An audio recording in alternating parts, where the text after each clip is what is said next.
2020년 4월 1일 연문 시리즈의 마지막 속편인 연문 4 더 파이널이 개봉했습니다. 저 또한 어렸을 때 보았던 영춘권의 속사포 정권 찌르기에 매료된 터라 이 시리즈의 대미를 장식하기 위해 보았는데요. 과연 어땠을까요? 사실 기대에는 미치지 못했습니다.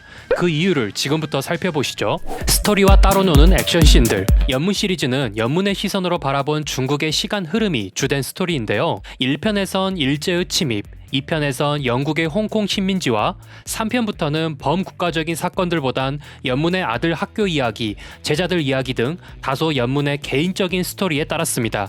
그리고 4편은 연문의 제자 중 슈퍼스타인 브루스 리를 따라 미국에서 벌어지는 스토리이죠. 그런데 이 액션씬들의 등장이 좀 뜬금없다고 해야 할까요? 그래도 1, 2, 3편에선 스토리의 감상을 깨지 않는 선에서 자연스럽게 쿵푸 결투씬들을 볼 수 있었거든요. 1편에선 금산조가 도장 깨기를 하는 장면, 2편에선 연문이 실력을 증명하는 자리 등 과장되긴 했지만 맥을 끊을 정도는 아니었습니다. 하지만 4편에서는 스토리와 액션들이 따로 노는 듯 했습니다. 갑자기? 이런 걸로 싸운다고? 라는 반응이 나올 정도로 액션씬들이 너무 갑툭튀를 하더군요. 개인적으로 좀 아쉬웠습니다.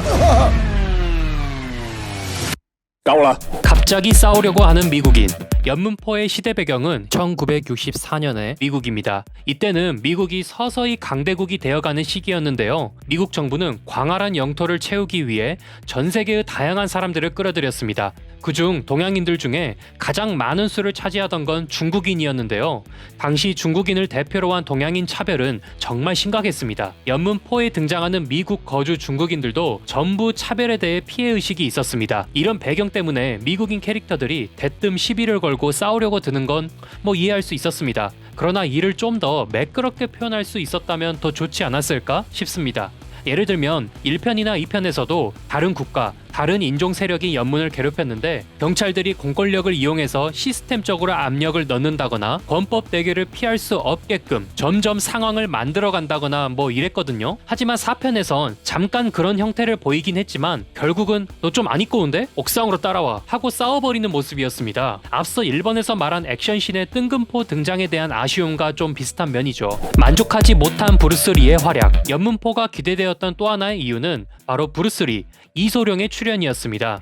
물론 진짜 찐 이소룡은 아니고 진국권 배우가 맡은 브루스 리 캐릭터였죠. 결론부터 이야기하면 그의 등장신이 너무 짧아서 아쉬웠습니다. 연문의 영화인데 브루스 리가 연문보다 더 많이 등장하면 그것도 어색합니다만, 하지만 브루스 리를 맡은 진국권 배우는 이미 이소룡 캐릭터 전문 배우로서 활동한 적이 많아서 그를 표현하는데 베테랑인데다가 연문 4의 세계관에선 진짜 이소룡이 등장하는 것이기 때문에 여러모로 이소룡의 팬들은 그의 출연을 많이 기대했을 겁니다. 그러나 예고편에서 등장한 액션씬을 좀 더 보여주는 것 말고는 이렇다 할 눈에 들어오는 컷들이 없어서 저로서는 정말 아쉬웠습니다.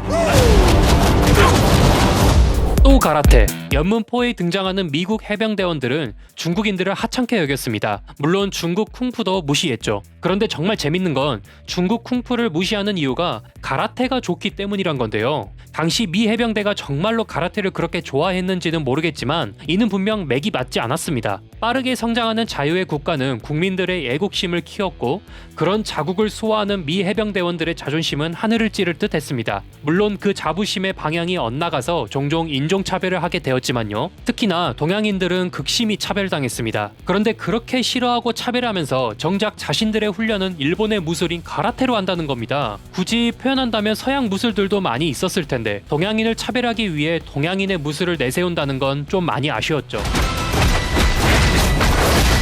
현 개봉작인 만큼 스토리 언급을 최대한 자제하느라 제대로 표현하지 못하고 애매하게 언급한 부분이 많이 있었는데요. 어디까지나 주관적인 감상인 만큼 참고 정도로만 들어주시고 영화를 감상해 주시기 바라겠습니다. 여러분들의 구독과 좋아요는 제게 큰 힘이 됩니다. 그럼 지금까지 상자였습니다.